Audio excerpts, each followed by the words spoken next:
All right, well, hello, welcome back, and welcome to this episode of J&L Junction. It's been far too long since the last episode. A lot's been going on, including getting married, but now I figured it's about time I sit down and do another episode.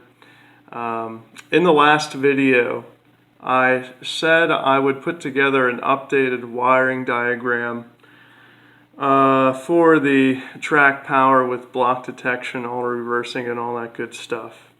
So this is what I came up with.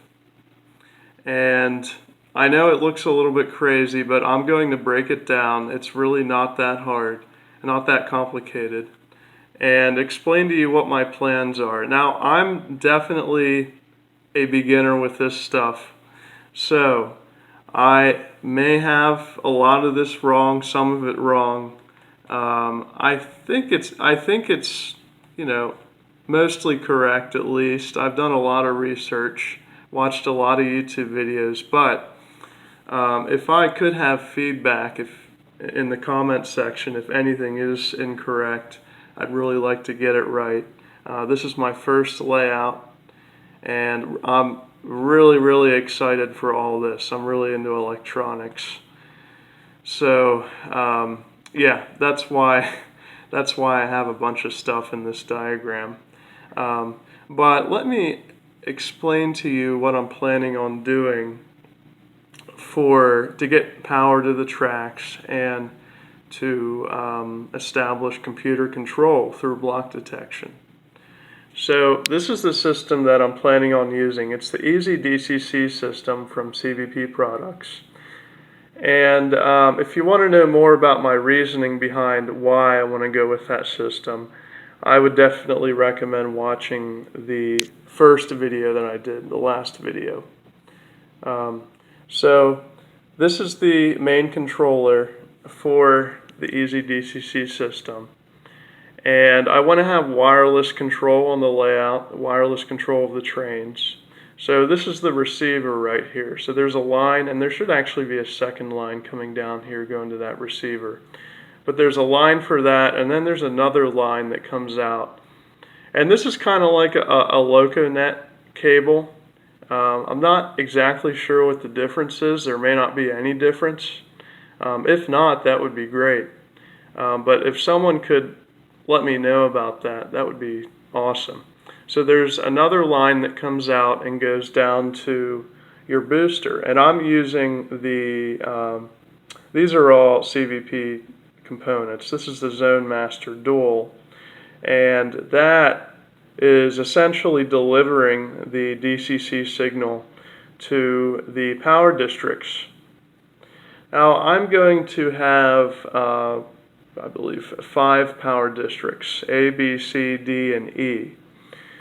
So as you can see, all these wires coming out here are for the power districts. The first 2 are for A, the second pair is for B, the third pair for C, and the last for D. Now, I needed another power district, and you'll see why in a bit.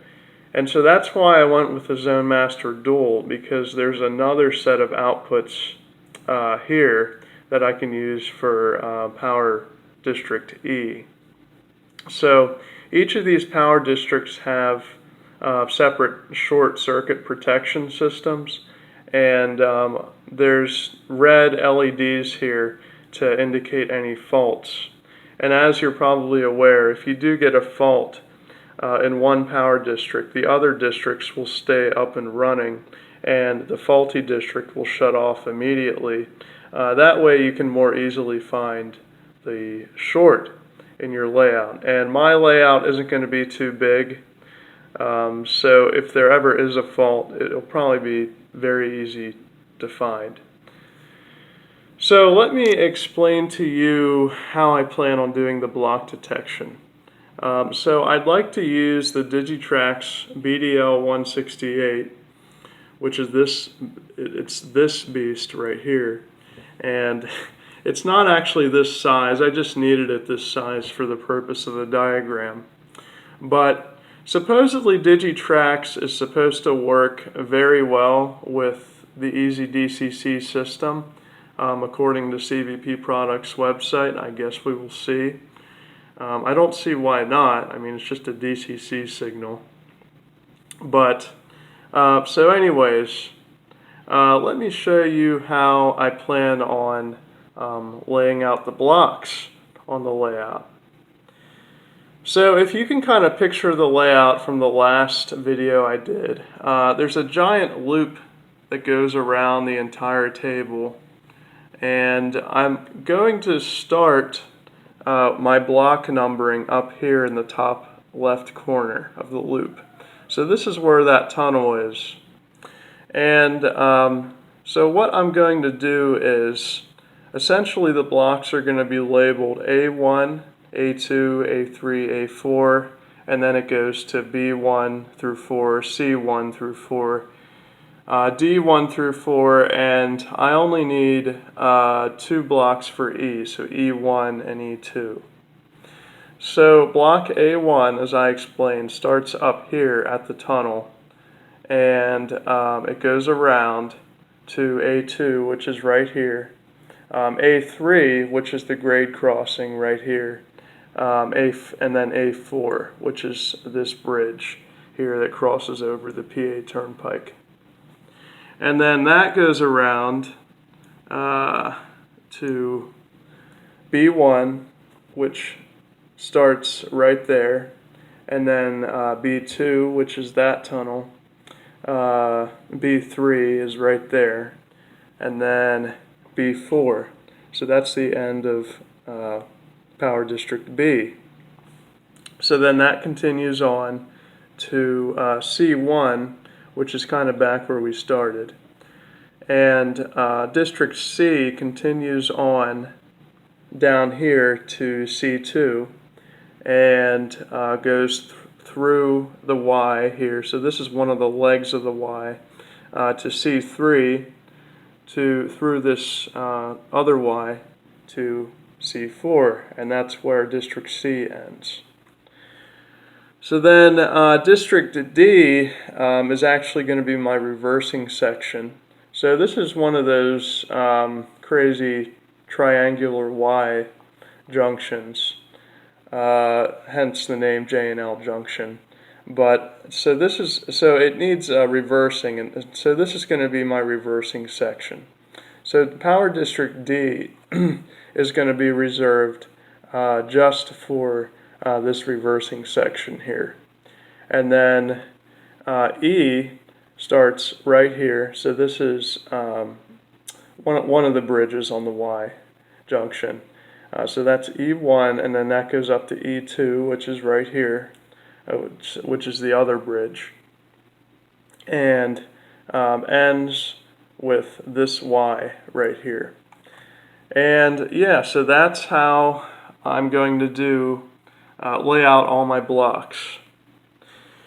Now, this is how I understand the wiring for the block detection, and if I'm wrong on this, let me know, because it seems like there's some confusion on this, and I want to make sure I'm not confused before I start wiring and testing this. So as I understand it, all you have to do is take your hot wire from your booster. So all my hots are the red wires coming out here. So you take the hot from the booster, wire it into the input on your block detector, and then take the output from the block detector to your section of track that you want to have block detection, or in other words, your detection section. And then, so you run that wire to one of the rails on your detection section. For me, it'll be the outer rail. And then you run the ground from your booster to the other rail on the detection section. And that is a complete block detection circuit. So all you have to do is isolate the rail that is receiving the wire coming from the output on the block detector. You don't need to isolate the ground rail except for at the end of the power district. At the end of the power district, as you can see here, both rails are isolated, and that's for the purpose of having short circuit protection. So each power district gets its own ground. Okay, so that's how I understand it. Let me know if I'm wrong on any of that, and yeah, I definitely want to get this right. So that's pretty much how I'm doing all of my power districts. So I'm taking the hot output from the booster for each power district. So A, B, C, D, and E is up here. And well, let's just start with A through D. So I'm taking A through D and running them over to the inputs on the BDL 168. Now, some people, if they're only using one booster, one power district essentially, will simply just will run that input into one of the inputs on the BDL and then jump that to the second input, then the third input, then the fourth. I'm not doing that because I have separate power districts. So essentially what I'm doing is I'm taking the hot wire from A and running it to the first input on the BDL. Then I'm taking the hot wire from B, running it into the second, C, the third, and D, the fourth. And then all of the outputs for each power district. So there's 4 outputs for each district. So that's A1 through 4, and then there's the input for B, and then B1 through 4, and then there's the ground, hot and ground from the power supply. Go to these 2 pins here on top and bottom, and then C, the input from C, and then C1 through 4 going to those blocks that I showed you, and then the input from D, which is the reversing section, going in here. And then I'm taking D1 and running it to one of the rails on the detection section. I guess it'll be the inner rail. So that's how I'm going to do it. Now, before I go on any further with that, let me explain to you how I want to get the feeders up to the track so you kind of understand this setup a little bit more. So I plan on using terminal blocks that have the screws, and then you just use spade connectors to fasten the wires down. So at each point where I want to bring feeders up to the track, I'm going to have one of these 4x2 terminal strips, and take the hot wire that's coming from the BDL and run it to the outside of the terminal strip, and then from there, let me get my cursor out of the way. I'll bring that down through the entire detection section. So that wire coming from the BDL goes down through the entire detection section, as you can see. And then the feeder, I'm going to jump that over. For the feeders, I'm going to take that and jump it over to the next screw on the terminal strip. And then from there, I'll run the feeder up to the track. So the only soldering involved is going to be on the actual rails. So it's going to be, I'd like it to be nice and neat, and I thought this was the neatest way to do it. I haven't really seen very many people do it this way, and I'm not exactly sure why. Maybe I'm wrong, to want to attempt to do it this way. But essentially, whenever I want to bring feeders up to the track, I'm going to install one of these terminal strips under the baseboard. And I just thought that was a pretty easy way to do it, and a way to keep it nice and neat. I don't want wires dangling all over the place under the layout. I want to have everything fastened and straightened out.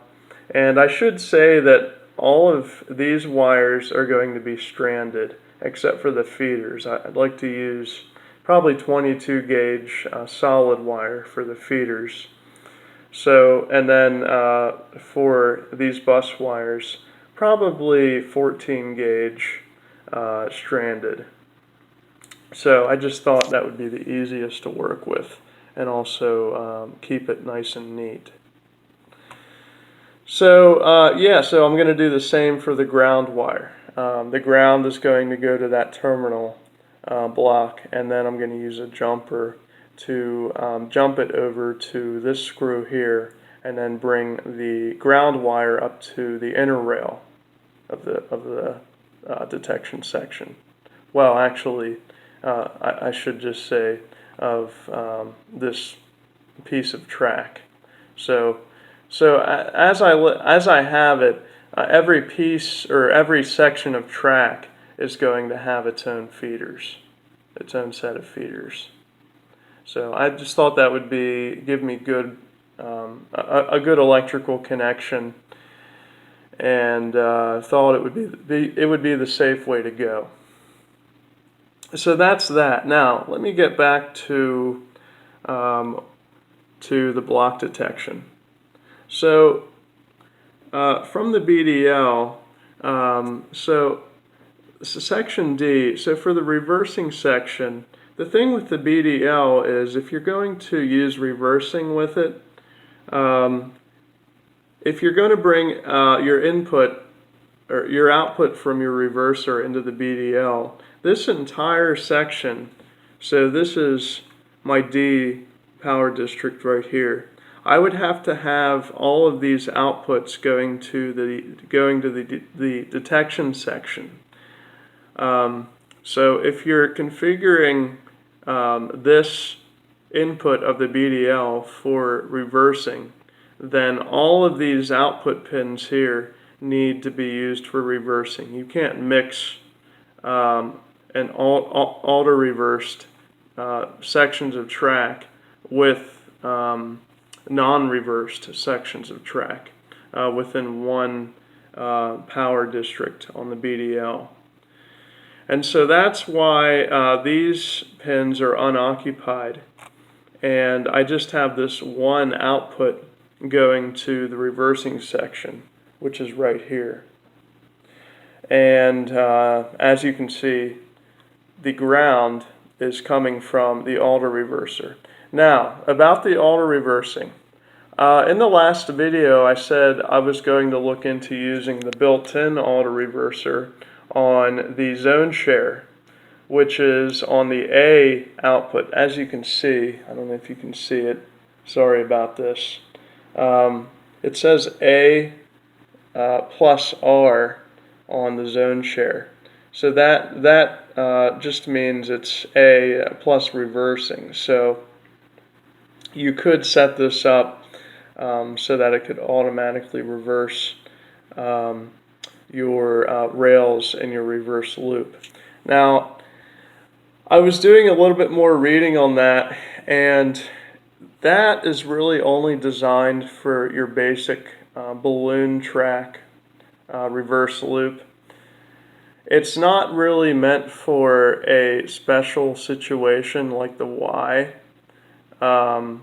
So what I decided to do was, instead of using that, and that would be just more complicated anyways, I'm just going to use a dedicated auto-reverser. This is a board from DCC Specialties called the PSX-AR, I believe. And it's a really robust board. Not only does it have auto-reversing, but it has a lot of you can wire in like a siren. You can take outputs for LEDs to go to your control panel. So there's a lot in this board. So that's why I decided to go with it. Now the one thing I was a little bit confused about in reading the instructions, the manual for this board, is on the inputs for that come from your booster. They have the black wire labeled positive and the red wire labeled negative. So I was a little bit confused about that. I would kind of expect that on the output, but I was confused as to why that was on the input. So if someone could clear that up for me, that would be terrific. So as I understand it, essentially how this works is your ground from your booster, so the ground from the D power district goes directly into the input. Actually, both wires go into the input from your booster on the auto reversing board. And then for the output, so this is essentially the new outputs that go to the the detection section. So this is essentially replacing this. So these are the new outputs, and so the ground goes directly to the reversing section, as it does for every other section, and then the hot wire goes to the BDL. So that is this wire right here, and it goes into the input on the BDL, and then, as I explained, the output from the BDL goes directly to the reversing section. So that gives this reversing section block detection capabilities as well. It's supposed to work.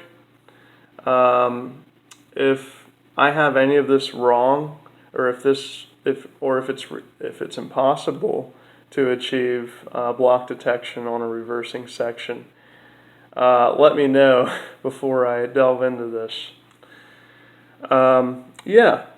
So that's how I plan on using the auto reversing board. And so this is the only section that needs auto reversing on the whole layout, which is a little bit surprising to me, since these are basically I have overlapping reverse loops. And if you want to get an idea of what that looks like, watch the last video. So so I have two other detection sections, or two other sections of track that I want to have block detection. So at this point, the BDL is all used up. I don't have any more outputs on the BDL that I can use for block detection. So what I had to go to was the Digitrax BD4 to control the power district E. And so that's this board right here. Now, the way that I have it, the way that I'm planning on wiring it is it basically runs on the same principles as the BDL 168. So your input is up here, and that comes from the zone master. So we'll say, so this is power district E, this second set of wires right here. So the ground from this set of wires goes to the detection sections. So that's, as you can see here, it feeds this terminal block and this and the Y, this terminal block here, and this terminal block. So the ground feeds E1, E2 plus this Y. And then the hot wire goes goes into the BD4. So the first screw in the screw terminal is the input, and then I'm only using these the first two outputs on the BD4 because that's all I need. So so outputs 3 and 4 will be unoccupied. So the first output feeds block E1. As you can see, this wire comes down here and feeds E1. And then the second output comes down here and feeds E2 plus the Y. So, I should tell you, I'm not giving all of the turnouts. For all the turnouts, I'm not giving them their own block detection. Essentially, what I plan on doing, is wiring, including the turnout in the block that comes before it. So I just thought it would be less confusing and kind of unnecessary to give the turnouts their own block detection. If there is an advantage to that, let me know. But I just thought it would be unnecessary, so I'm including the each turnout in the block detection section that comes before it. So as you can see, this terminal block, which is feeding this left turnout, is wired to this terminal block here. So this entire section of track is block A1. And then there's another turnout, if I can find it, over here. Right here, there's a right turnout, and as you can see, that is wired to this terminal strip here. So this entire section of track is block B2, and I basically followed that same pattern for all the turnouts. There's 6 turnouts on this layout. So for the Ys, did the same thing. Right here, this Y is wired to this terminal block here. So this entire section of track here is considered block C2. So that's how I plan on doing that.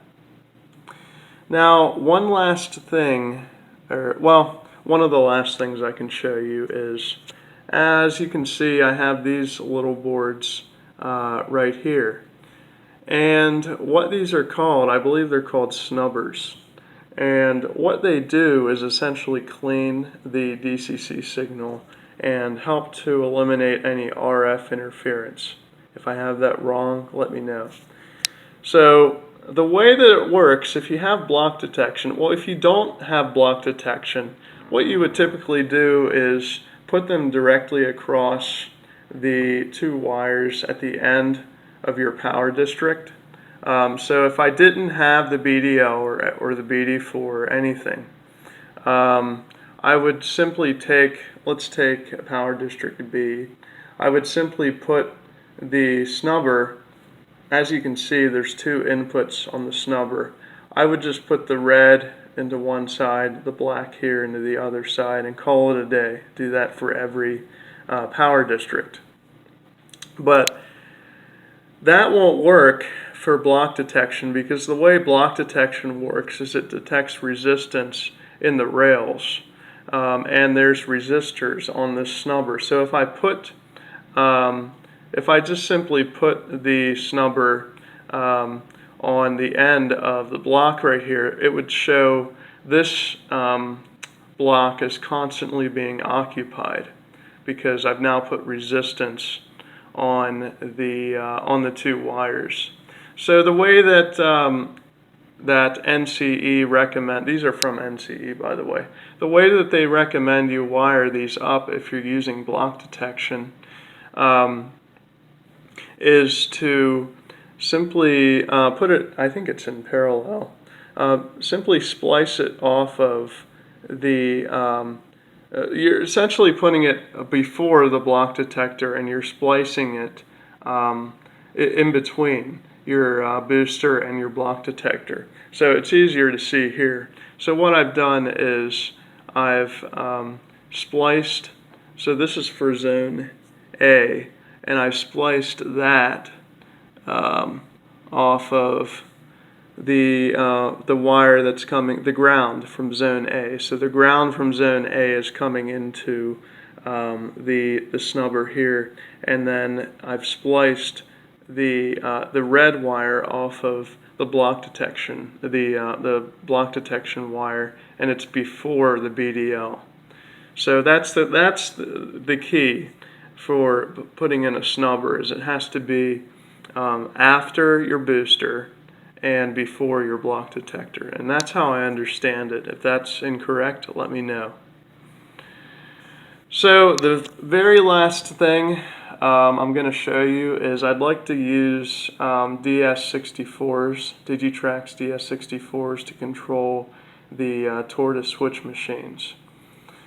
Now, what I'm going to have to do is the BD4 doesn't have a LocoNet output, it doesn't have a LocoNet reporting. So what I have to do is wire it into the DS64, and the DS64 then has a LocoNet connection. So this BD4 will then be a part of the LocoNet network.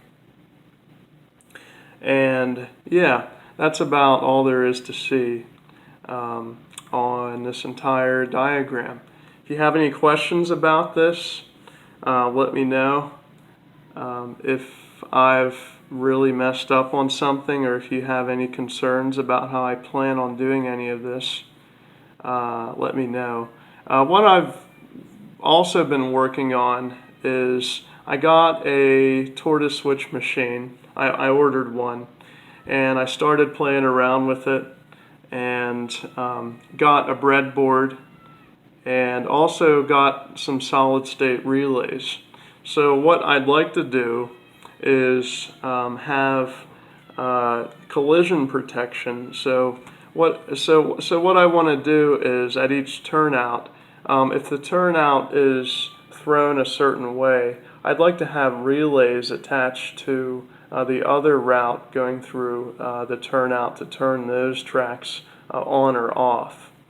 And that's simply for basically collision avoidance.